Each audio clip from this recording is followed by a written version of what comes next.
Allô, allô, coucou, bonjour à tous. Bienvenue sur cette chaîne. Aujourd'hui, je voulais parler d'un thème qui est important pour moi parce que les énergies 2025 sont très ciblées sur l'individualité, l'authenticité, la transparence et que actuellement sur les réseaux sociaux, vous allez voir tout sauf ça. Et il serait peut-être temps, et je parle à moi-même quand je dis ça, de partager véritablement sa vérité et de ne pas faire croire autre chose que ce que l'on est. Voilà. En gros, c'est ça. Donc aujourd'hui, le thème que je voulais aborder, c'était le salariat versus créer son auto-entreprise. Qu'est-ce qui fait que l'on va passer du salariat à l'auto-entreprise? Qu'est-ce qui fait qu'on va se jeter à l'eau, qu'on va se lancer dans cette nouvelle aventure? 20% des personnes qui se mettent à leur compte ne vivent pas de leur activité. C'est le pourcentage qui m'a été donné ce matin par un coach qui accompagne des personnes qui ont eu des business et qui veulent en vivre en fait ou se mettre à faire ça suite à un burn-out, suite à une expérience salariale un peu compliquée. 20% des personnes qui se mettent à leur compte ne vivent pas de leur activité. Et je vais vous partager dans cette vidéo tout ce qu'on ne nous dit pas quand on se met à notre compte et qui serait peut-être intéressant que l'on sache dès le départ, avant de faire le choix de quitter le monde du salariat pour aller vers une auto-entreprise ou autre. Voilà. Ce qu'il faut bien comprendre, c'est qu'au départ, moi j'ai quitté ma profession pour me mettre à mon compte et donner des cours de chant, donc donner des cours de chant et être coach vocal. Déjà, j'étais hyper flippée de me mettre à mon compte parce que je pensais ne jamais être assez, ne jamais avoir appris suffisamment pour me mettre à mon compte, etc. Vous savez, le fameux syndrome de l'imposteur et patin couffin. Et c'est une amie à moi qui s'était déjà lancée dans ce domaine-là et qui m'a dit non, non, mais vas-y, t'as toutes les compétences, tu sais faire, vas-y, lance-toi. Et je pense que heureusement qu'elle m'a dit ça parce que je serais encore à me poser des questions sur le fait de est-ce que je suis légitime ou pas de le faire. Et ça date de 2011 déjà. Et je savais pas du tout ce qui m'attendait. C'était comme une nouvelle page, un nouveau plongeon vers l'inconnu. On ne sait pas du tout, surtout à l'époque, hein, parce que ça commence à remonter, mais qu'est-ce qui m'attendait, par quoi j'allais commencer, qu'est-ce que je devais faire, etc. J'avais juste fait une formation à la Maison de l'économie dans une ville du coin pour savoir quel statut prendre. Voilà. En gros, c'était un peu ça, mais je savais absolument pas ce qui m'attendait. Je savais qu'il fallait faire des factures quand ça dépassait un certain montant. Je savais que c'était très simplifié. Je savais qu'il fallait me déclarer à l'URSSAF, tatati tatata. Mais sur la réalité du métier, mais alors, j'y connaissais rien du tout. L'avantage que j'avais au départ, c'est que comme je découvrais tout et que tout m'amusait, j'étais prise dans une espèce de oh, je vais essayer ça, on va voir si ça prend ou pas, quoi. Et, et je me suis amusée avec ça. Et je crois que c'est vraiment pour ça que ça a fonctionné au départ, c'est parce que j'explorais, quoi. J'explorais un peu tout et n'importe quoi et je me disais bon, tiens, je vais essayer ça, puis on va voir, c'est ce que ça marche. Et ça fonctionnait parce que je m'amusais.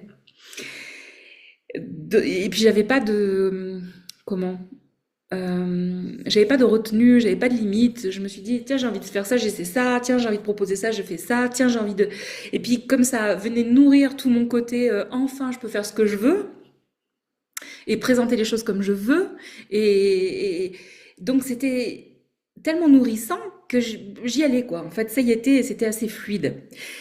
Mais ce que je savais pas, c'est les 11 points là que je vais vous énoncer et que après, avec le recul de toutes ces années, je me dis heureusement que je savais pas. Hein. C'est comme tout le reste dans le niveau des expériences de vie. Il y a beaucoup de choses. Heureusement qu'on ne les connaît pas parce que sinon on ne les ferait jamais.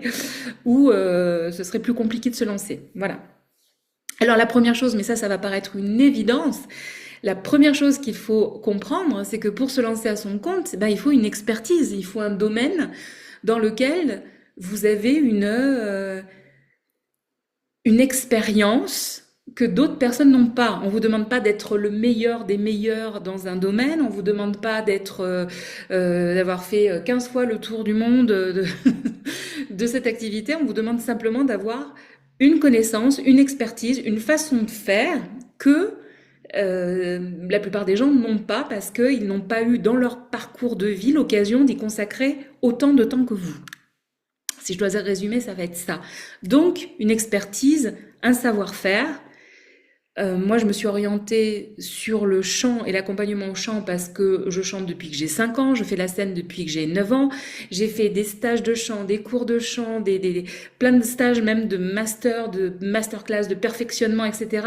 Au départ, non pas pour accompagner les gens, mais parce que moi, ça me passionnait et que je voulais comprendre comment ma voix fonctionnait, comment libérer ma voix, comment l'upgrader entre guillemets, comment dépasser certaines limites, comment arriver à chanter comme machine, etc.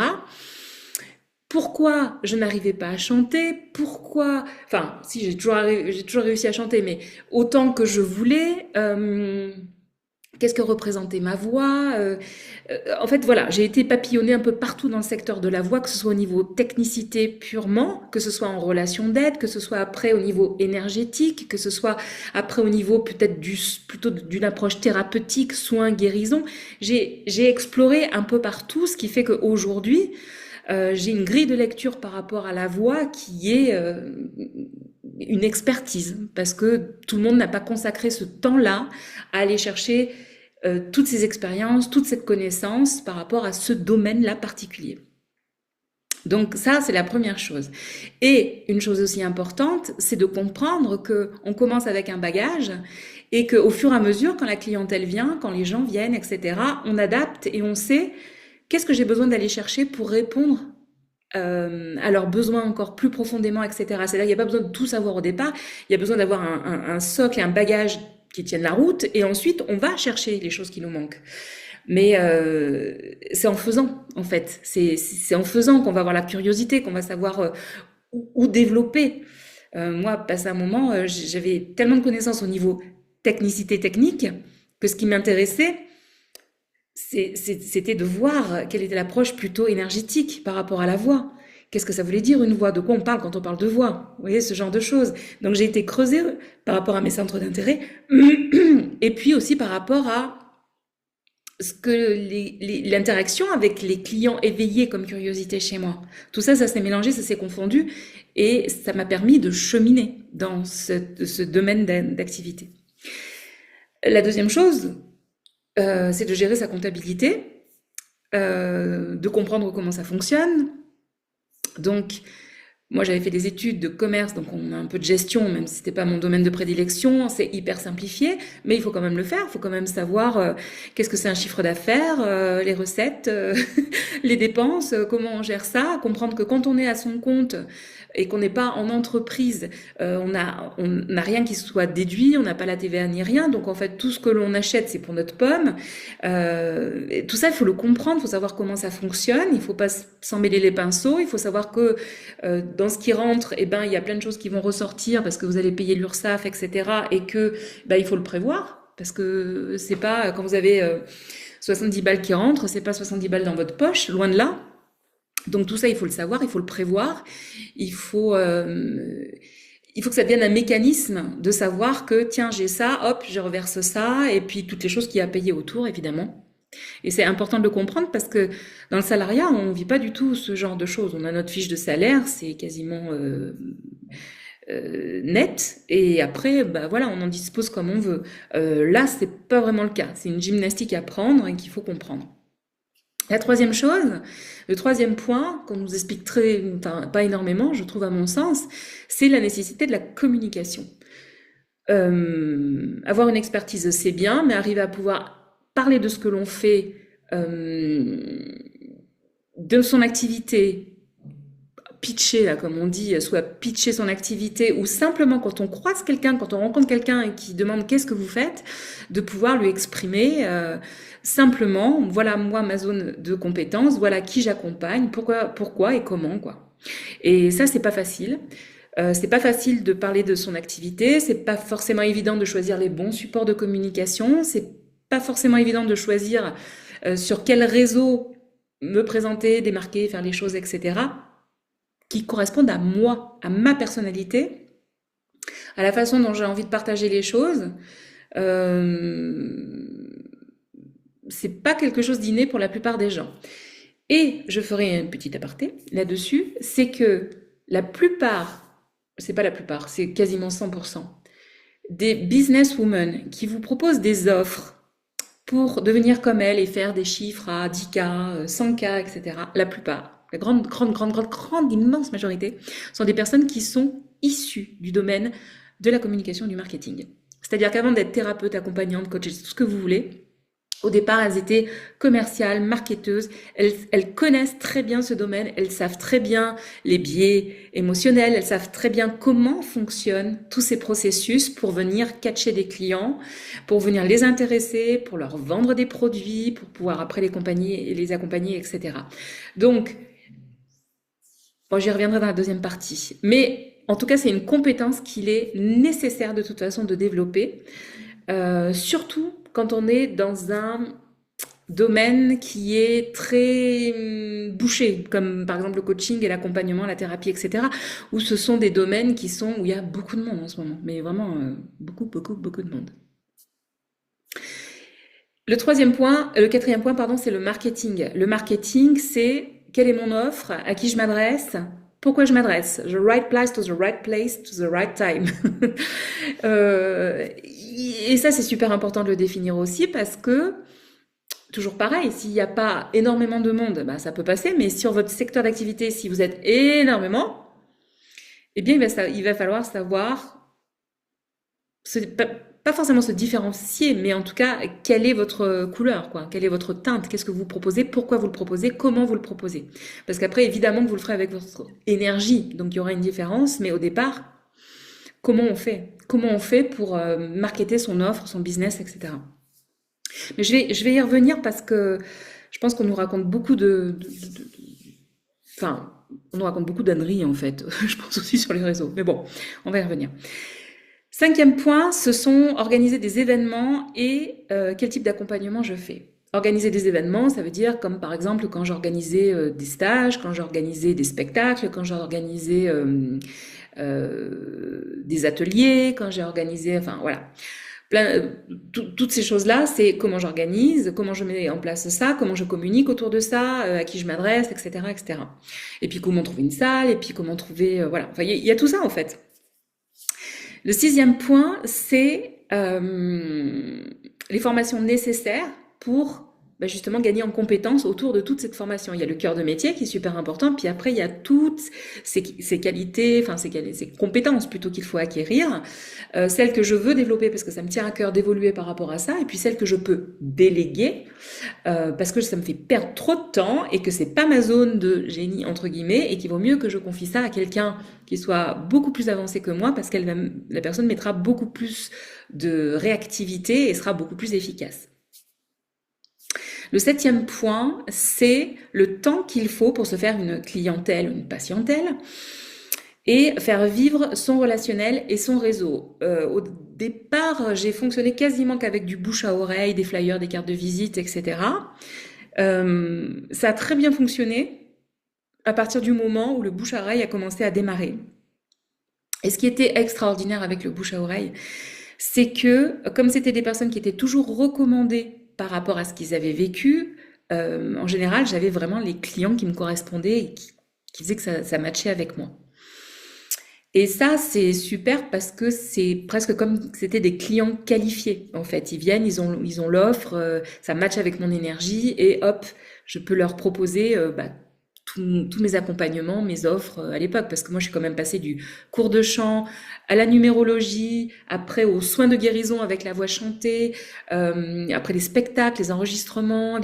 En fait, tout l'univers et tous les supports que l'on peut créer de par qui l'on est, va matcher avec la clientèle. C'est-à-dire qu'un client qui vous apprécie pour votre énergie, ce que vous faites, qui vous êtes, va vouloir de vous, quel que soit le support que vous lui proposez. Donc moi, les clients que j'ai eus en chant, par exemple, je les ai retrouvés en numérologie, je les ai retrouvés pour faire à peu près un petit peu tout ce que je proposais. Même passé un moment, j'ai fait des bijoux, je faisais des bracelets en perles, en minéraux semi-précieux. Ils m'achetaient aussi, en fait. C'était mon univers, en fait, qu'ils aimaient et qui venaient chercher.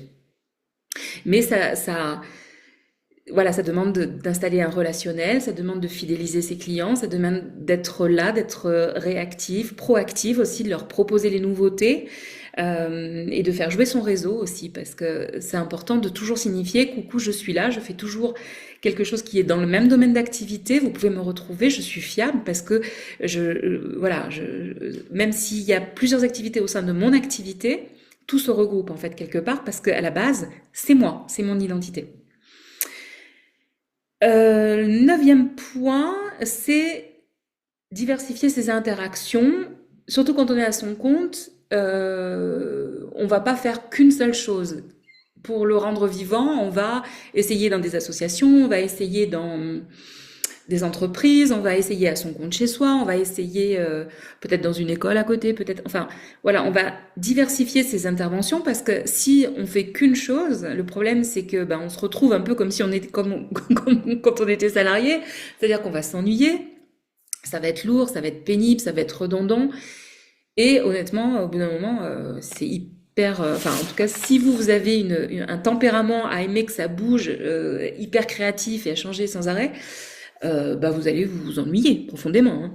Voilà. Dixième point, c'est aménager un lieu et un endroit où on peut trouver un endroit où on peut recevoir sa clientèle. Donc moi, c'était chez moi, qu'on avait aménagé un coin pour que je puisse recevoir les personnes chez moi.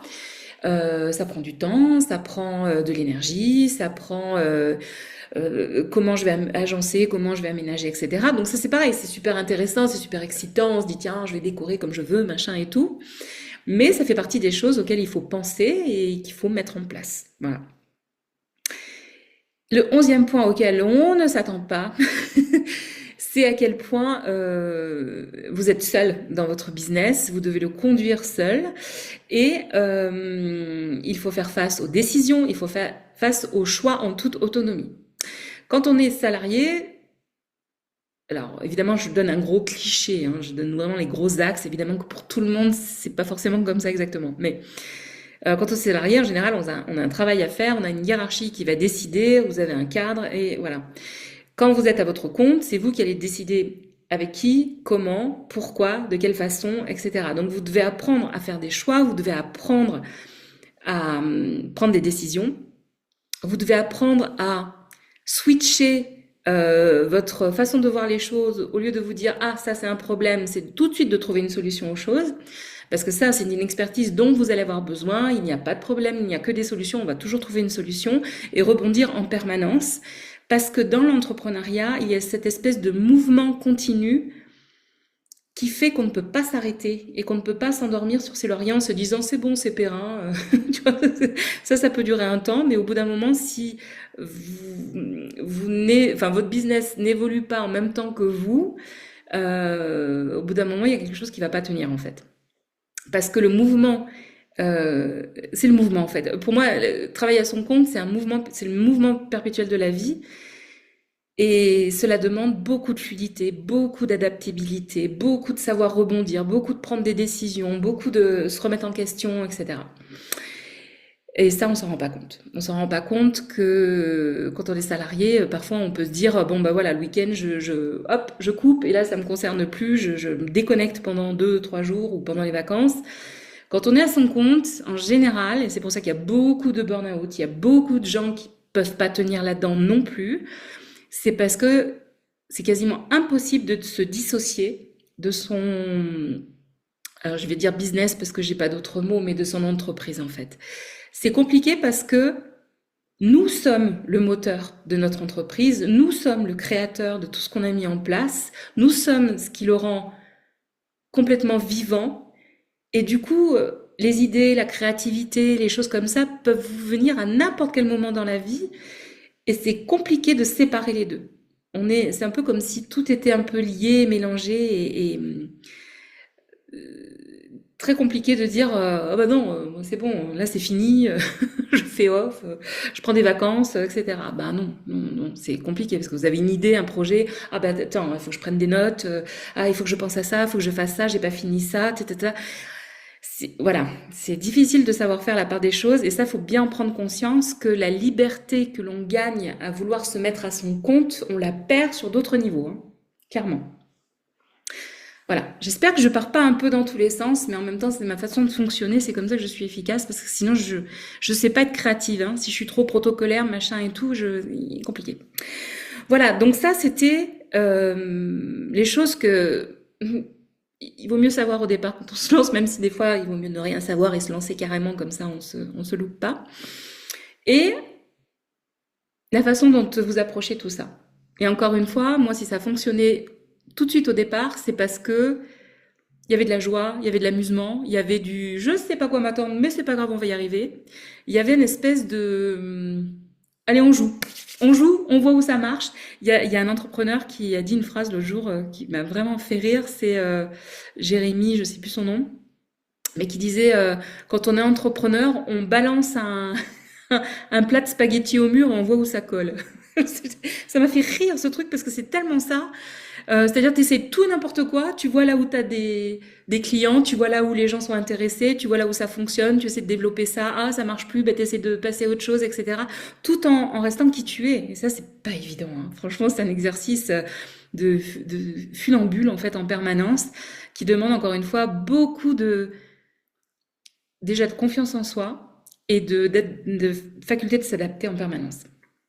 Maintenant, je vais vous partager les grosses erreurs que j'ai faites et qui font que mon business s'est complètement cassé la gueule à un moment donné et que j'ai mis du temps à remonter et que ça me demande encore du temps. Je vais vous donner les erreurs surtout énormes mais que je ne savais pas à l'époque et qui sont pas évidentes à éviter. Voilà. Alors, pourquoi je vous donne ces erreurs? Parce que ça me permet de clarifier moi où j'en suis aujourd'hui dans mon activité. Comme je vous l'ai dit, une activité professionnelle que nous créons, en fait, c'est notre identité qui est dedans. Et si on est dans un processus de changement, de transformation, de maturation aussi, entre guillemets, eh ben, ça va se sentir dans le business. On va sentir qu'on cherche, on va sentir que c'est pas tout à fait phasé, on va sentir que on sait pas trop où on est, parce que au niveau personnel, vous en êtes là, donc ça se reflète en fait sur vos offres extérieures. On peut pas tricher en fait avec ça, c'est pas possible. Ou alors il faut être dans un métier qui soit plus classique, mais pas forcément dans l'accompagnement et la relation d'aide. Et puis il y a une chose qu'il y a à comprendre aussi, c'est que quand on accompagne de l'humain, quand on accompagne des gens, quelle que soit votre profession, évidemment que cela demande à être bien dans sa vie, dans sa peau, dans sa vie, dans qui l'on est, parce que sinon, c'est comme si le chemin allait se refermer parce qu'on n'est pas prêt, on peut pas faire ça actuellement. Et c'est important parce que des fois on s'en veut en fait. Moi je m'en suis beaucoup voulu à un moment donné de ma vie de pas être capable de faire de l'accompagnement ou de plus vouloir du tout voir les gens et faire parce que j'avais trop besoin de revenir à moi, j'avais trop besoin de comprendre comment je fonctionnais, ce que je voulais pas. Et ça me prenait tellement d'énergie et c'était tellement un impératif pour moi qu'il a fallu que je prenne un temps pour mettre tout ça de côté et pour pouvoir revenir à moi. Et si on fait ce travail-là en amont, avant de se mettre après dans la relation d'aide, quel que soit encore une fois le métier, je pense que ça peut faire gagner du temps. Alors, première erreur et non des moindres, le truc de fou, c'est la course à la formation. C'est-à-dire qu'au départ, on a une expertise, ok? L'expertise, super, j'ai appris à faire ça par mes compétences, par ma formation, par mon métier, etc.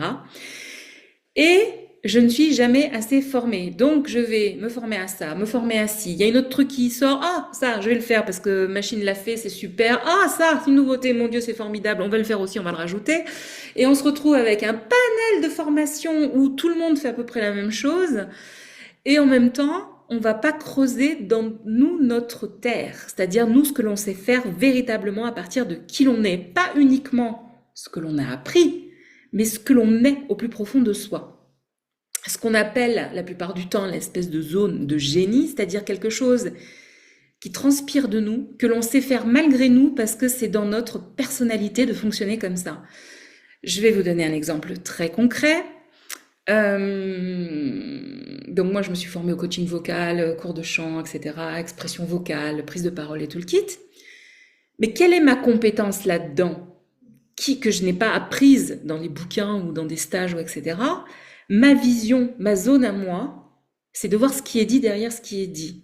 C'est d'aller chercher ce qui n'est pas aligné, ou ce qui est dit pour dire autre chose que ce qui est dit. Vous voyez, l'espèce de truc où je vais aller chercher derrière ce qui est dit pour aller goûter véritablement la vérité de ce qui est dit, au lieu de se faire berner par les apparences ou les choses comme ça. Donc ça, je l'entends maintenant, je l'associe à la voix, donc je l'entends dans la voix, et je sais faire cette espèce de lecture. Alors, pour la plupart des gens, on peut voir ça comme une intrusion ou sonder un peu les profondeurs. Ça peut faire un peu flipper d'ailleurs, ce truc-là. Mais c'est comme ça, j'y peux rien. Je sais ce qu'il y a caché derrière, ce qui est dit. Alors après, je vais avoir un esprit de contradiction aussi, parce que ça appuie aussi cette capacité-là. Je vais avoir un esprit critique aussi sur les choses, c'est-à-dire si on me dit quelque chose et en général, bah tiens, t'acceptes ça comme c'est. C'est compliqué pour moi parce que je vais avoir besoin de valider par moi-même si je fais cette expérience-là, est-ce que ça fonctionne ou est-ce que ça fonctionne pas. C'est-à-dire que je vais partir de la vérité qu'on m'énonce, hein, qu'on va me donner, et je vais dire est-ce que c'est ok pour moi, est-ce que c'est une vérité pour moi ou est-ce que ce n'est pas une vérité pour moi. Et si c'est pas une vérité pour moi, je vais aller parce que j'aurais expérimenté pour moi si ça marche ou pas. Eh ben je vais pas l'accepter. Tu vois, je vais remettre en question en fait ce truc-là. Et c'est dans ma façon d'être, hein. Je veux dire, ça, je l'ai pas inventé, je l'ai pas cherché, c'est comme ça, c'est hyper chiant des fois, mais ça fait partie de moi, en fait. Je vais pas accepter tout cru une vérité qui n'est pas ma vérité. Par contre, si je l'ai validée, et encore, ça peut même être remis en cause, hein, mais si je l'ai pas validée, je vais le remettre en question. Tiens. Donc, ça fait partie de moi, ça pue le moi, tu vois, c'est le truc, ça sort de moi, et quel est le truc qui est en pop-up, tu sais, qui sort automatiquement? Quelle est cette façon d'être, cette façon de concevoir la vie, le monde? Quelles sont les lunettes que de toute façon tu as sur la vie et qui, quelle que soit l'activité que tu ferais, te suit parce que ça fait partie de toi. Et ça, c'est important parce que au lieu de développer cette compétence, on va chercher à faire encore plus de formation, encore plus de gna gna gna gna gna gna. Donc t'as des bagages, mais au détriment du fait de t'expanser dans l'expression pleine et entière de qui tu es véritablement par rapport à la personnalité que tu as, par rapport à l'histoire que tu as, par rapport à la façon dont tu t'es construite et dont tu fonctionnes. Et c'est dommage, parce que du coup, on a plein de gens qui font plein de choses, mais qui sont pas qui ils sont. C'est-à-dire qui vont pas montrer qui ils sont, qui vont pas exprimer qui ils sont, qui vont pas nous donner la couleur véritable de qui ils sont. Alors du coup, c'est compliqué après de savoir est-ce que je vais aller chez telle personne ou telle personne ou telle personne, parce que je ne connais pas leur identité en fait. Donc ça, c'est la première chose, c'est une grosse erreur. Au lieu de vouloir aller prendre plein de choses, etc., de prendre le temps de se connaître, de savoir qui on est au-delà de juste nos compétences, et ça, de l'expanser, vraiment. Deuxième erreur que j'ai fait, c'est recevoir chez moi. D'aménager un espace chez moi, c'était très pratique. Les gens venaient directement à la maison, donc ça c'était hyper simple parce que j'avais pas à prendre la voiture, etc., etc. Petit côté Valérie Le Mercier comme ça. Bon, bref, n'avait pas, voilà, donc c'était simple. Par contre, c'était hyper sclérosant, hyper enfermant parce que voilà, entre deux clients, quand j'avais un peu de temps, ben, je remontais, je passais l'aspirateur, je redescendais, puis j'allais faire les courses, puis après je vais faire. En fait, il n'y a jamais de séparation entre son perso et son pro, comme je disais tout à l'heure, et ça devient fatigant. Surtout que le problème, quand tu donnes des cours de chant et que tu fais un métier qui te passionne et que t'aimes et que tu fais du coaching et que tu fais même de la thérapie ou tu fais de la numérologie, en fait, tu fais tout ce que je faisais, du soin par la guérison, etc., par la voix. Moi, j'ai jamais eu la sensation de travailler, en fait. Moi, depuis que j'ai quitté le salariat, je n'ai jamais eu un seul jour de ma vie la sensation de travailler. Et le problème, c'est que je, ça dégage tellement de moi, ça, que les gens ont l'impression que je m'amuse tout le temps, en fait. Qu'ils ont l'impression que quand j'accompagne les gens, quand je les reçois, etc., je suis tellement heureux, je suis tellement en joie de le faire. Ça me nourrit tellement que c'est pas un métier. Enfin, comment dirais-je, ça peut ne pas être considéré comme un métier, voilà, c'est ça que je veux dire. Donc, arriver à dire, non, mais moi, de telle heure à telle heure, c'est mon métier, donc laissez-moi du temps, le silence, personne me dérange, etc. Ben, c'est compliqué parce qu'on a l'impression qu'on fait la bringue sans arrêt. Or, on fait pas la bringue, on a juste du plaisir à faire ce que l'on fait. Et ça, j'avais vraiment du mal à l'installer chez moi parce que chez moi c'était ma vie aussi perso et qu'il y avait ça rentrait, ça sortait, voilà, etc. Et que j'avais pas cette indépendance en me disant, bah voilà, c'est le temps que je consacre à mon travail, même si c'est mon activité professionnelle et que je l'aime, je l'apprécie et que ça me nourrit, mais c'est quand même mon activité professionnelle, donc j'ai besoin de temps, j'ai besoin qu'on me laisse l'espace nécessaire pour pouvoir la faire. J'ai besoin de ne pas être dérangée, j'ai besoin de ne pas faire du gardiennage, ni de chien, ni de gosse, ni de euh, voilà des choses à côté annexes. Et c'est super important parce que ben, sans ça, je peux pas cloisonner en fait. Et ça, c'est une erreur en fait. Enfin, en tout cas, moi, je pense qu'avec le recul, c'est vraiment été une erreur de mélanger tout ça, de fusionner tout ça, de pas arriver à le dissocier. Voilà, je pense que vraiment c'était pas évident. Je regarde un peu l'heure parce que je sais même pas si j'ai encore du temps. Bon, c'est pas grave. Voilà. Troisième erreur. Oui, la troisième erreur, c'est d'associer le business à ma vie. Mais j'en ai parlé un petit peu tout à l'heure, c'est-à-dire de tout mélanger et bah, si je vais pas bien, le business en ressent, etc. Comme si le business était un prolongement de moi, ce qui est une réalité, hein, forcément c'est vrai, mais de pas arriver à suffisamment dissocier, bah, c'est mon métier, et puis voilà. Des fois ça se mélange un peu, c'est compliqué. Même si j'ai toujours réussi à des fois pas être hyper bien dans ma vie perso et puis donner le change sur ma vie pro, compliqué. C'est quand même compliqué. Toujours pareil, surtout quand on aide l'autre, quand on est dans la relation d'aide, quand on est à porter les gens, pas porter, parce qu'à l'époque je portais, maintenant je porte plus, j'ai compris. Mais puis même c'est même l'inverse, c'est que des fois ça va pas dans notre vie et quand on est focalisé sur l'autre, à pouvoir l'aider, à lui donner un chemin, à lui donner des billes, à lui montrer à quel point il est beau, il est déjà tout accompli, tout arrivé, bah ça nous permet de effectivement, ça nous permet de relativiser en fait. Donc ça nous nourrit, mais du coup c'est difficile de faire la séparation entre les deux. Le quatrième point hyper important, c'est de se comparer aux autres. Je suis désolée si vous entendez des ronflements, mais c'est ma chienne qui dort. Se comparer aux autres, ça c'est quelque chose auquel on n'échappe pas. Et puis en plus sur les réseaux sociaux en ce moment, alors là c'est la fête du slip, c'est-à-dire qu'il y a tout le monde et il y a tout et n'importe quoi, des gens qui sont déjà hyper arrivés, qui font déjà des choses très très, en tout cas qui paraissent très attractives, très waouh, c'est formidable, c'est extraordinaire. Et donc en comparaison, on va se comparer, on va se dire ah ben moi j'en suis pas là, ben moi j'ai pas réussi ça, ben moi j'ai pas ceci, j'ai pas cela. Et donc, du coup, on compare toujours, c'est toujours pareil, on compare toujours l'extérieur de la personne avec sa propre intériorité. Forcément, ça crée un décalage. Et au lieu de regarder où on en est, tout ce qu'on a accompli, ben, on est focalisé sur tout ce qu'on n'a pas, tout ce qu'on n'est pas et tout ce qu'on n'a pas accompli. Et le problème de faire ça, c'est que au lieu d'avancer dans nos projets, eh ben on va procrastiner, on va mettre beaucoup plus de temps, on va se dire que c'est pas pour nous, on va se remettre à douter, on va se remettre à on perd du temps en fait, on perd beaucoup de temps dans la comparaison, alors que si on était focus où on en est et qu'on accepte simplement où on en est, eh ben on prendrait le temps que ça prend, mais on avancerait un pas derrière l'autre, sans se laisser berner comme ça par les sirènes et les réseaux sociaux, parce qu'on sait très bien que tout ça c'est des images en fait, ça ne reste que des images et des histoires. Et le temps que vous n'avez pas l'intimité de la personne, c'est-à-dire que vous n'êtes pas en relation véritable avec la personne, que vous ne la voyez pas dans l'intimité, vous ne savez absolument pas ce qu'elle vit, même si c'est joli, même si c'est bien enrubané, pardon, même si c'est très bien décoré, vous ne savez absolument pas la réalité de ce qui est vécu. Voilà. Un autre point important, ah oui, c'est de toujours douter de soi et d'aller demander toujours des conseils aux autres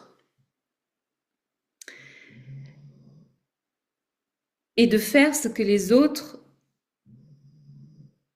vous prodigue comme conseil alors que ces mêmes personnes n'y arrivent même pas pour elles, tu vois. Euh, alors souvent quand on n'y arrive pas, quand on est en période de doute, on va aller chercher des entrepreneurs avec nous pour déjà être un peu moins isolé et être dans cette zone où ben voilà on va faire les choses, etc. machin. Mais en même temps, quand vous n'êtes pas avec des personnes qui sont déjà dans l'expression complète et pleine de qui elles ou ils sont, Et ben le problème, c'est que c'est une perte de temps, quoi, en fait. Parce qu'au lieu de vous tirer vers le haut, en fait, vous attendez, vous tirez vers le bas, en fait. Vous attendez, vous restez dans la nasse au milieu de tout le monde et tout le monde galère. Et, et le côté, oh, je veux pas rester tout seul parce que c'est compliqué, c'est vrai que c'est difficile, c'est pas facile, hein, faut le reconnaître. Mais en même temps, si vous n'êtes pas avec des personnes qui sont déjà dans l'expression de leur business et à créer des choses, ben, ça sert pas à grand chose en fait. Créer du lien, créer du réseau, ouais, super. Mais si les personnes, elles sont déjà pas arrivées au niveau où vous voulez accéder, c'est-à-dire bah, au moins vivre de votre activité, hein, c'est un minima, bah, ça va être beaucoup de perte de temps, de réflexion, de doutes partagés, de choses comme ça. Bon, c'est bien, c'est très bien, hein. Mais au bout d'un moment, faut y aller, quoi. Faut avancer. Et ça, je l'ai pas fait trop longtemps parce que moi, c'est pas tellement mon truc de passer des heures à papoter avec les filles, gna gna gna. Mais ouais, je me rends compte que même j'aurais pu y passer encore un peu moins de temps, je pense. Pas me laisser ralentir, en tout cas, par les conseils. Et aller poser des conseils aux copines qui déjà n'y arrivent pas. Et ça n'a pas de sens en fait. C'est toujours. De toute façon, les solutions on les a, c'est pas pour rien. C'est parce que les conseils, les seuls qu'on puisse avoir et recevoir à tout jamais, c'est les nôtres. C'est tout. Un autre point hyper important, c'est attendre que les clients viennent à soi. Alors parfois quand les planètes sont bien alignées, c'est ce qui se passe. Les clients viennent et vous ne savez pas pourquoi. Enfin, en général, moi j'ai toujours mis plein de choses en place et au bout d'un moment, les choses arrivent, les clients arrivent, le réseau s'active. On ne sait pas pourquoi. À un moment donné, ça fonctionne, c'est juste, c'est bien placé, c'est de la bonne façon et ça s'active. Et ça c'est hyper agréable, franchement, de remplir son emploi du temps. Franchement, ça c'est vraiment tellement agréable. Mais ça se fait aussi parce qu'en amont, on a mis plein de choses en place, on a lancé des projets, on a lancé des actions de façon répétée, soutenue, très régulière. En fait, si vous ne faites rien, rien ne se passe, quoi. Ça, c'est clair, quoi, et c'est évident, et c'est quelque chose qu'il faut apprendre très vite. Parce que quand vous allez au boulot et que vous n'êtes pas très en forme et que vous y allez en mode aujourd'hui, je vais pas foutre grand-chose, bah ça peut passer une journée ou deux, hein. Quand on est à son compte et qu'on s'amuse à faire ça, vous allez voir que le résultat, il est immédiat. Ça prend pas 2 ans, hein, je fais rien, j'ai rien. C'est très clair. Ah oui, j'allais dire une horreur que j'ai faite. C'est un peu ça, une horreur. Une erreur que j'ai faite, comme je donnais des cours de chant et que je faisais des spectacles autour du chant, du coaching vocal, thérapeutique, etc., et que je n'avais jamais véritablement l'impression de travailler, je ne m'autorisais pas à avoir des loisirs à côté de mon travail, entre guillemets. C'est-à-dire que moi, dans mon système, il y avait quelque chose de marqué que le temps que je ne vis pas de mon activité ou que voilà, c'est pas quelque chose de périn, je vais pas prendre du temps ni de l'argent pour aller prendre des cours de ci de là ou me faire du bien à moi ou prendre des vacances même des fois ou faire des choses comme ça. C'était niette, c'était toujours en survie, c'était toujours à trouver des solutions pour que j'ai des clients, pour que ça fonctionne, pour ceci cela et jamais je m'arrêtais pour, je sais pas, moi, aller faire une activité de loisir ou aller faire un sport quel qu'il soit, ce serait même pas venu à l'esprit. Ou voilà, ce que je faisais, c'était toujours dans le cadre de mon activité, c'est-à-dire bah, reprendre des cours de coaching, aller faire une masterclass encore avec des super éminents professeurs de chant pour encore évoluer par rapport à ma voix. En fait, c'était toujours autour de ça pour que ça apporte quelque chose à mes clients, mais c'était jamais un truc qui n'avait rien à voir avec le schmilblick, uniquement pour que ça me nourrisse. Genre, je sais pas, je vais vous donner un exemple, faire un stage de, de, de, de décoration florale. Le truc qui n'a rien à voir avec le schmilblick, tu vois. Bah ça, voilà, il a vraiment fallu que je me force et que je le fasse, etc. pour le faire parce que ça me serait même pas venu à l'idée de me prendre du temps pour moi, pour me nourrir, pour recouvrer ma créativité, pour changer ma vision des choses, pour me donner de l'oxygène dans mon activité. Parce que j'assure qu'au au bout d'un moment, même si j'adore ce que je fais et que la voix c'est ma vie et que c'est quelque chose dont je pourrais jamais me passer, mais quand on fait qu'une chose tout le temps, sans jamais rien à côté, mais on n'en peut plus, quoi. C'est comme tout. C'est comme quelqu'un qui est salarié, qui fait toujours son boulot, mais qui a aucune activité à côté. Enfin, au bout d'un moment, tu deviens fou, quoi. Donc là, c'est pareil, c'est pas parce que tu es à ton compte que tu dois pas avoir de loisirs, que tu dois pas avoir d'activité à côté, que tu dois pas avoir d'activité ressources, que tu dois pas avoir une vie sociale en dehors des clients que tu reçois, etc. Et ça, c'est une erreur que j'ai fait, c'est d'attendre, je ne sais pas quoi d'ailleurs, mais c'est d'attendre pour m'octroyer tout ça. Voilà, une grosse erreur. Une autre erreur aussi, mais vraiment terrible, c'est de se disperser, de vouloir être partout et nulle part à la fois. Je fais ci, je fais ça, et puis je vais faire un peu de ci, puis je fais un peu de ça, puis clac, clac, clac, puis et avoir d'être, alors, multipotentiel, c'est super. D'être HPE, HPI, tout ce que vous voulez, maintenant on s'y habitue, c'est très bien.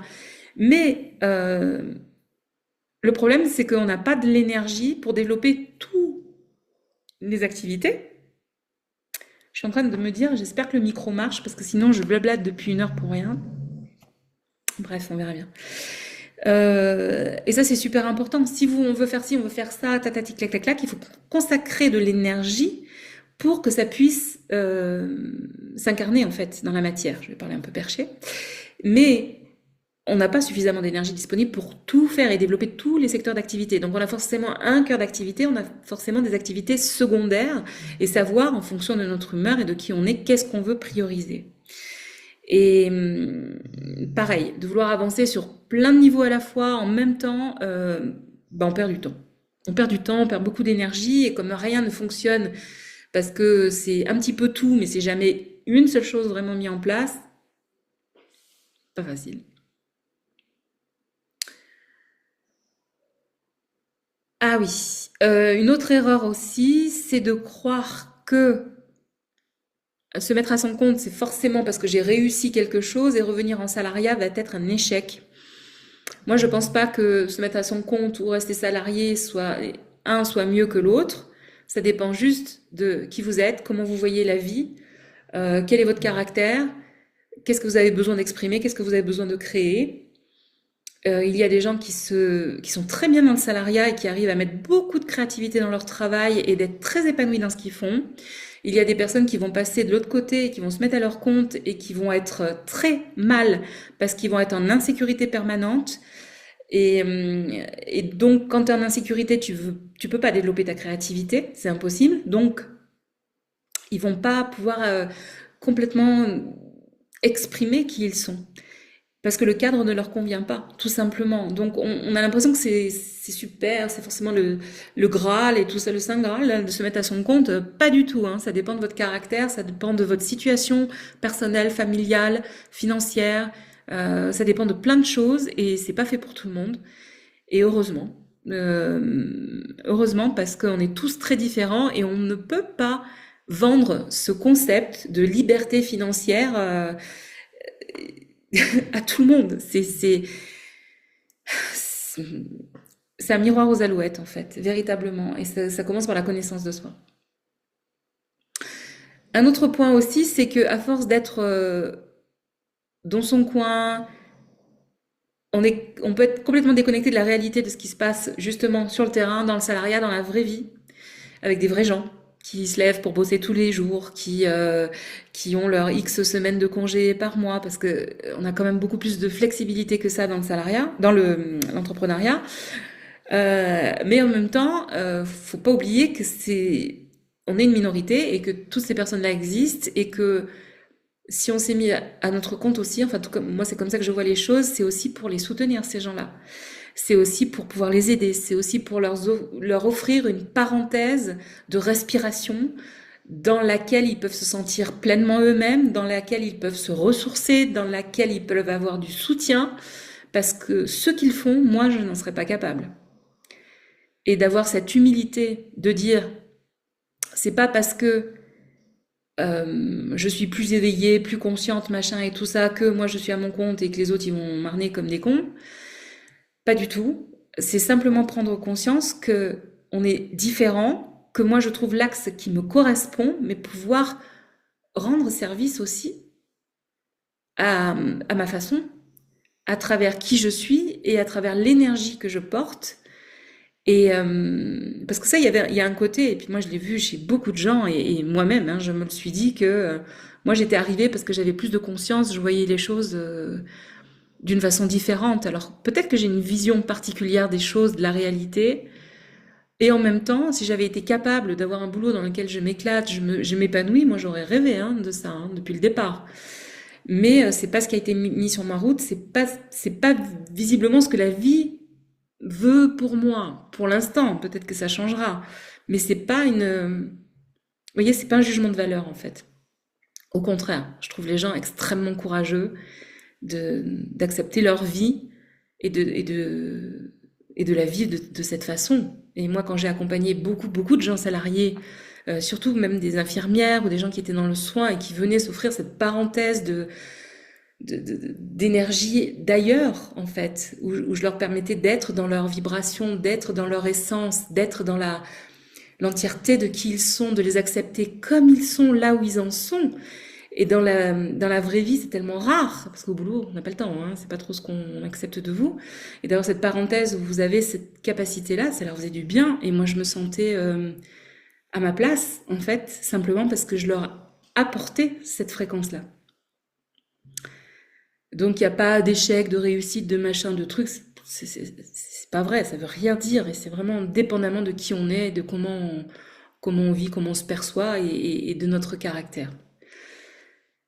Une autre chose aussi en tant qu'entrepreneur, c'est que comme on n'y arrive pas forcément au départ du premier coup, on va aller voir des modèles de personnes, de femmes qui ont fait des business à je sais pas combien et qui vont vous proposer que si vous suivez le principe qu'elles mettent en place, des nanas mais des mecs aussi, hein, vous allez avoir les mêmes résultats. Je connais plein de thérapeutes parce que j'ai plein de copines que j'ai gardées en contact, de formations que j'ai faites où jamais, quasiment personne des contacts avec qui je suis restée en contact n'a réussi à vivre de son activité. Alors vous pouvez, ça peut témoigner de partout, hein, c'est très joli en fait sur les réseaux, ça rend bien, mais dans la réalité des choses, très peu de personnes arrivent à vivre de leur activité et n'arrivent à mettre en place les systèmes, voilà, pour X, Y raison, peu importe. Déjà parce que ces personnes-là qui sont des businesswomen sont avant tout encore une fois, soit d'ex-community manager, soit d'ex je ne sais quoi au niveau marketing et communication. Donc, elles ont déjà toutes ces compétences avant même d'être coach et autre chose. Et que sans ça, elles ne seraient pas où elles en sont. Donc, il faut bien comprendre que s'il y a une compétence qui est fondamentale aujourd'hui pour avoir un business, enfin il y en a deux à mon sens. C'est un, savoir vendre, se présenter, parler, connaître ou déléguer les techniques de communication et de marketing, parce que si ça vous savez pas faire, laissez tomber, hein, c'est mort. Et la deuxième chose, c'est savoir qui je suis, comment je fonctionne, qu'est-ce que je veux pas, avec qui, qu'est-ce qui m'intéresse, comment je veux le développer. Et ça c'est super important parce que le temps qu'il n'y a pas cette espèce de clarté de qui je suis et de comment je fonctionne, ben, je peux pas le mettre au monde, hein. Tout simplement, je peux pas l'exprimer. Donc c'est les deux compétences qui sont nécessaires. Une fois que vous avez ça, tout peut trouver un chemin, si c'est aligné évidemment. Et le dernier point, la dernière erreur aussi, c'est que parfois, moi j'ai envie de faire quelque chose, mais c'est pas ce que les gens attendent de toi. Je vais prendre l'exemple d'une personne dans une des formations que j'ai fait. Cette fille était hyper créative en fait, elle faisait plein de choses, mais notamment elle faisait des colliers par exemple, des colliers sur mesure euh, pour des soirées, voilà, donc des bijoux. Elle nous avait montré quelques modèles et je me disais mais c'est super, mais quelle belle idée, c'est un collier sur mesure, c'est assez atypique. Et je disais waouh, excellent. Et comme elle papillonnait, elle diffusait sans arrêt, puis ça passait d'une activité à l'autre, et puis avec les états d'âme du créatif, parce que le créatif a toujours plein d'états d'âme. Et du coup, ça passait de ça à ça à ça, puis alors je veux faire ci, puis non, bah, le lendemain je fais ça, puis après je vais faire du coaching, puis après je vais faire ça, puis après... Bah, en fait, on sait plus. Donc on est paumé en fait là-dedans. Et en fait, ce qui se passe, c'est que la personne... Euh, le temps qu'elle se mette au clair avec ce qu'elle voulait faire et ce qu'elle présente au monde, en fait, on suit plus, quoi, parce qu'au bout d'un moment, on décroche.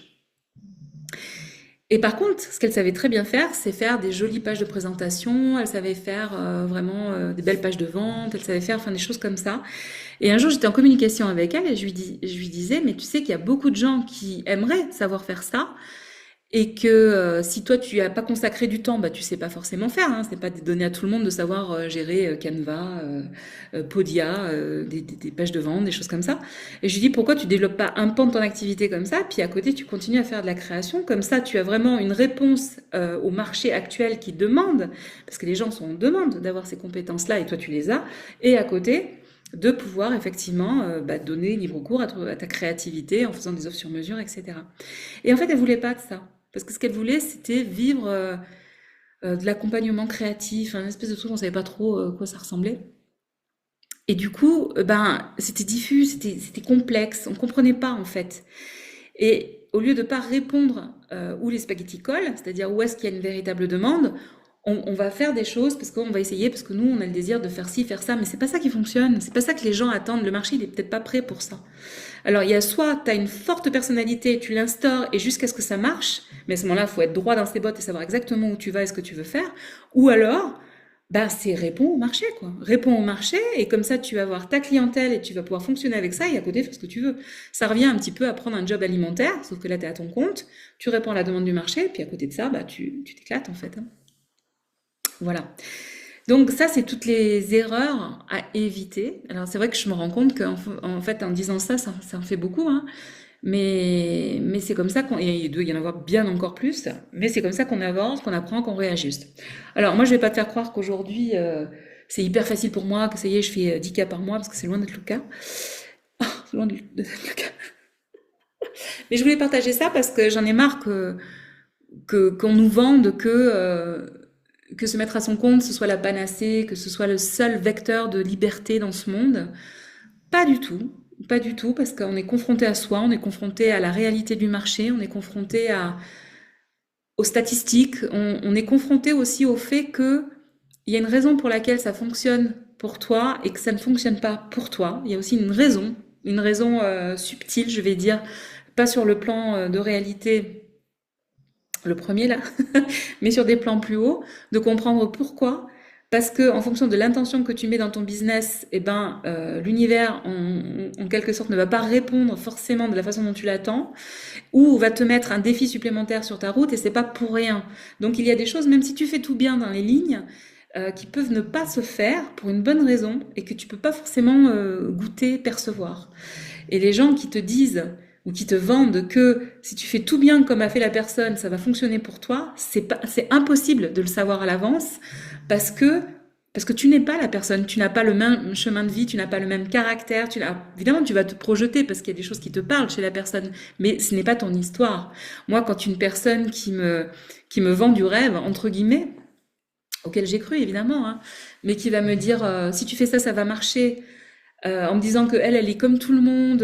Non, elle est pas comme tout le monde. Déjà, elle, si tu veux, à peine 18 ans, pour la personne à laquelle je pense, à 18 ans, elle partait à l'autre bout du monde pour monter une entreprise.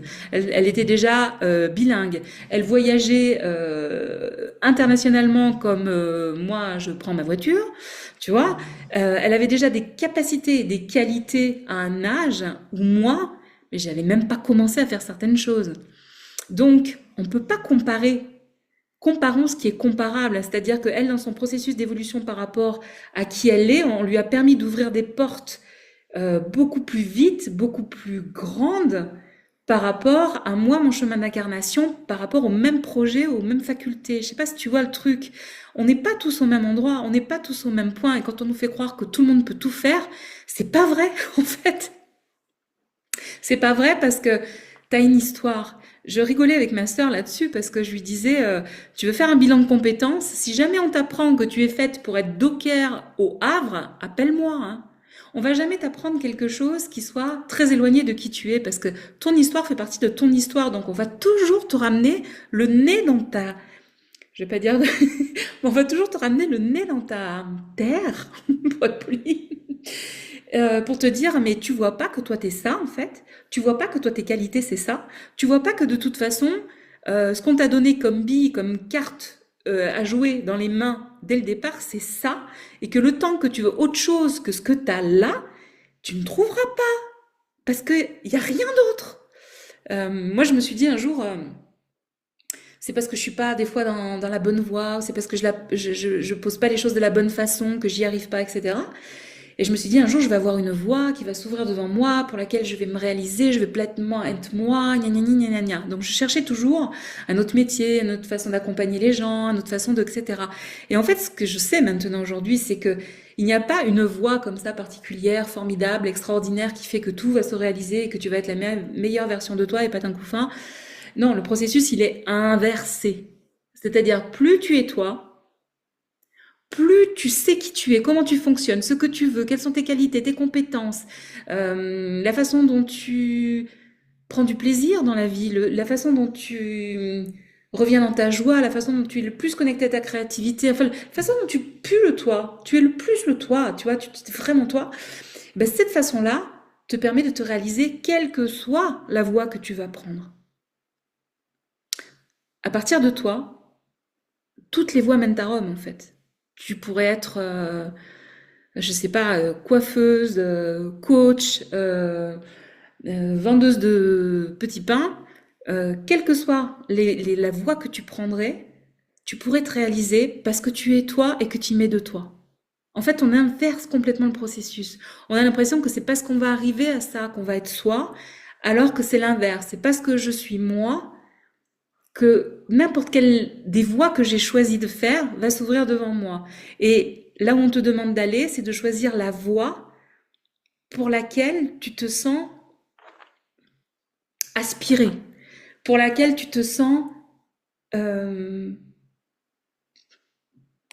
un intérêt véritable, pour laquelle tu te sens, tu sais, poussé de l'intérieur, là, pour laquelle tu as une appétence, tu as un désir, tu as une curiosité naturelle. Alors moi, dans ma vie, ça s'est présenté la voix, mais ça s'est présenté aussi l'alimentation, ça s'est présenté aussi l'éducation. Tu vois, c'est des domaines qui sont récurrents. La pédagogie, l'éducation, la transmission, pour moi, c'est un domaine qui m'a toujours beaucoup parlé. Tout ce qui est autour de la voix, de l'expression, de la communication, c'est un domaine qui a toujours été récurrent dans ma vie, qui m'a beaucoup parlé. Et tout ce qui a été le corps, l'alimentation, le bien-être, soi, etc. Ça aussi, ça m'a beaucoup parlé. Et si tu veux, et la spiritualité, bien sûr, tout ce qui est ésotérisme, communication avec le subtil, compréhension de ce qui se cache derrière ce qui est, etc. Donc si tu veux, mais moi, dans mes accompagnements, je fais un patchwork de tout ça parce que je ne sais pas faire autrement. Et si je me contente de faire que, par exemple, de la technique vocale, mais mon âme, elle meurt au bout d'un moment. Je suffoque parce que c'est pas moi. Et il y a des très bons techniciens qui font que ça et qui sont super bons. Et c'est leur énergie. Et moi, des fois, je me suis adressée à eux pour comprendre des mécanismes et c'était génial. Mais sur un petit moment. Et après, il a fallu que j'aille butiner ailleurs pour ouvrir toutes les facettes de mon champ d'application de qui je suis. Et c'est à partir de là, en fait, que la réalisation peut commencer à opérer. Une dernière chose que je voulais vous partager, c'est la dernière fois, j'ai été m'inscrire à la bibliothèque de mon village et j'ai pris ma carte d'abonnement et la personne m'a présenté tous les différents secteurs, les différentes zones, livres et tout ça, thématiques. Et je me suis dit, waouh, mais quelle diversité en fait. Il y en a partout, il y a des thèmes de tout. C'est vrai que c'est riche en fait une bibliothèque, c'est incroyable. Et j'arrive là-dedans et je me suis dit, permets-toi de prendre partout, tout ce que tu veux, tout ce que tu peux. Et en fait, mécaniquement, instinctivement, je vais toujours aller vers les domaines qui me passionnent. C'est-à-dire que jamais je vais aller prendre un bouquin qui va parler des roues de bagnole, quoi. Donc je vais jamais prendre je sais pas, un bouquin qui va parler, je sais pas, de l'étude de la danse sous la monarchie, j'en sais rien. Enfin, il y a des thèmes, même si tu les vois, même si ils passent devant toi, tu vas pas les retenir, tu vas pas les choisir parce que ça rentre pas dans ton champ de fréquences vibratoires qui résonnent avec toi. Et moi, quand on me disait à chaque fois, mais Carole, toi, tu es faite pour la communication, tu es faite pour accompagner les gens, tu es faite pour tout ce qui est la voix, l'expression, le chant, les profondeurs, sonder les profondeurs, qu'est-ce qu'il y a derrière. En fait, on me disait toujours les mêmes choses. Et quelle que soit la personne, le thérapeute, le médium, tout ce que vous voulez que j'aille voir, les bilans design humain et tous les trucs schmuch là, on me ramenait toujours là-dedans, tu sais. Je me disais, mais putain, il n'y a pas un jour quelqu'un qui va me dire autre chose que ce que je sais déjà de moi. Ben forcément pas, puisque c'est toi. Donc en fait, on ne peut parler que de toi, puisque toi, tu es toi. On va jamais te dire autre chose que ce que tu es. On va toujours te ramener dans ce pourquoi tu es fait. Ça ne veut pas dire que tu vas pas bouger là-dedans. Ça ne veut pas dire que il n'y a pas une étape qui peut se fermer puis autre chose qui peut ouvrir. Mais l'essence, c'est toi. Donc il y aura toujours quelque chose qui va être euh, en lien avec la communication. En lien. Par exemple, je te prends l'exemple, quand j'ai fait de l'horlogerie, passé un temps où j'étais dans mon atelier, je faisais mes petites pièces, etc. Je limais mes pièces et tout. C'était intéressant. J'ai aimé ça parce que j'étais au calme, j'avais personne pour me parler. J'aimais beaucoup ça. Et en même temps, je sais qu'au bout d'un moment, ça m'aurait beaucoup manqué d'être en relation avec l'humain, cette capacité de créativité, d'organiser des choses, etc. Ça m'aurait manqué parce que ça fait partie de moi. Tu vois? Donc ça veut... Vous entendez? Je sais pas si vous entendez mes ronflements, mais c'est mis à côté de moi. C'est l'heure. C'est l'heure de la sieste.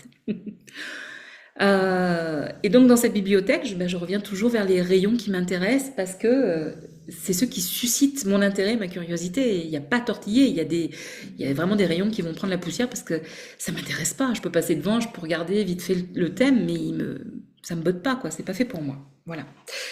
Donc voilà ce que je voulais vous partager aujourd'hui. C'était un petit peu long, je suis désolée. Et puis surtout, c'est de toujours je pense que cette énergie de 2025 est là pour ça, de savoir qu'est-ce qui est moi, qui je suis moi, qu'est-ce qui fait que c'est moi, quelle est ma voix, quelle est mon essence, c'est quoi qui goûte moi en fait, et d'arriver à plus vite faire le ménage en fait et arrêter de s'en péter la vie pour des choses qui n'ont pas lieu d'être parce que ça fait pas partir de ton champ d'exploration, tout simplement. Donc non, on ne peut pas tout être, on ne peut pas tout faire. Non, on a une histoire, on a une famille, on a une identité, on a un ego, on a un mental, on a une façon de fonctionner, on a un véhicule corporel, on a des désirs qui sont particuliers, on a des goûts qui sont particuliers, on a des appétences particulières, on a des attractions, on a des répulsions, on a une identité qui fait que on est qui on est et que c'est à partir de là qu'on va mettre en place les choses pour les matérialiser après. Mais nous faire croire que juste parce que tu as une vision, machin, patin couffin, tu vas y accéder parce que tu peux tout faire dans la vie, ça n'a jamais été aussi faux en fait. Déjà parce que la vision souvent que tu projettes n'est pas une vision qui part de ton cœur, mais qui est une vision qui va compenser une blessure. Et, et du coup, c'est pas forcément le bon chemin pour toi. Même si tout le monde va t'accompagner à te dire mais si tu vas y arriver, tu vas y arriver. Alors, si ça devait vraiment être ton chemin et ta voie, tu y serais déjà. Soyons très clairs. Donc, si tu n'y es pas, si ça contourne, si c'est pas exactement comme ça, c'est parce qu'il y a une raison. Et encore une fois, la raison n'est pas matérielle basique, elle est sur le plan subtil. Voilà tout ce que je peux vous partager aujourd'hui. Ça m'a fait hyper plaisir de tourner cette vidéo parce qu'il y a longtemps que je ne m'étais pas exprimée face à vous. Je vous laisse me rejoindre, vous abonner à cette chaîne si le thème vous a parlé. N'hésitez pas à laisser un commentaire, évidemment. Et puis, je vous invite aussi à me rejoindre samedi 1er février. C'est ce samedi à 20h, juste avant The Voice, où je vais vous présenter mon oracle de la voix. L'oracle que j'ai sorti, qui vient de sortir, qui est déjà en précommande et qui est je dis un résumé, mais simplement la quintessence de tout ce que j'ai appris sur la voix. La compréhension, alors pas uniquement sur le plan physique, hein, parce que c'est pas des conseils que je donne du tout, mais c'est une compréhension beaucoup plus spirituelle de la voix et de l'expression et de la communication. Je vous présente ça samedi 1er. Vous aurez le lien Zoom sous cette vidéo. N'hésitez pas à nous rejoindre. Venez comme vous êtes, avec qui vous êtes, où vous en êtes. Je vous présenterai tout ça et puis on pourra échanger aussi sur votre chemin, sur votre voix si vous avez un questionnement. Je pense que être à l'aise avec sa voix, c'est pas uniquement savoir bien placer sa voix avec une posture, avoir la technicité ou des mécanismes. C'est simplement assumer intégralement la personnalité que vous êtes et la considérer. Et même si à partir de ça, on peut toujours améliorer des choses, faire que qui vous êtes vous satisfasse. Vous satisfasse? Non, Carole. Vous satisfasse pleinement Parce que si on part pas de ce postulat que il faut s'arrêter de chercher et il faut faire la paix avec qui l'on est et par rapport à sa voix, VOIE et VOIX, c'est à partir de là que les choses peuvent avancer, mais pas avant. Si on court toujours en avant pour fuir ça et ne pas vouloir embrasser complètement où on en est et qui nous sommes à l'instant T, bah, j'ai une mauvaise nouvelle, c'est que déjà on ne trouvera jamais ce qu'on cherche, on se fera toujours mal avec ça et en fait on n'y arrivera jamais. Et la première étape, c'est celle-là. C'est savoir se déployer et s'expanser à partir de ce qui est, simplement. Et ça, comme c'est un travail qui est passionnant, mais à la fois qui est parfois difficile parce que ça permet de véritablement se voir et c'est difficile de s'accepter tel que l'on est, hein, parce qu'on nous a pas appris, parce que c'est pas comme ça qu'on s'est construit, parce que c'est pas ça que nous reflète le monde et que toutes les comparaisons que l'on fait systématiquement ne permettent pas en fait ça et nous invitent à fuir en fait ça. Et ben c'est très compliqué d'être dans cette façon d'être là. Mais c'est ce qu'on nous demande. Les énergies actuelles poussent à ça. Et quelle joie après. Quelle joie. Je vous dis à très bientôt. Pensez à me rejoindre. Cliquez si ça vous plaît. Et je vous dis à bientôt pour la suite de l'aventure. Ciao. Bon, j'arrête parce qu'après je bafouille et ça veut plus rien dire. J'espère que j'ai enregistré.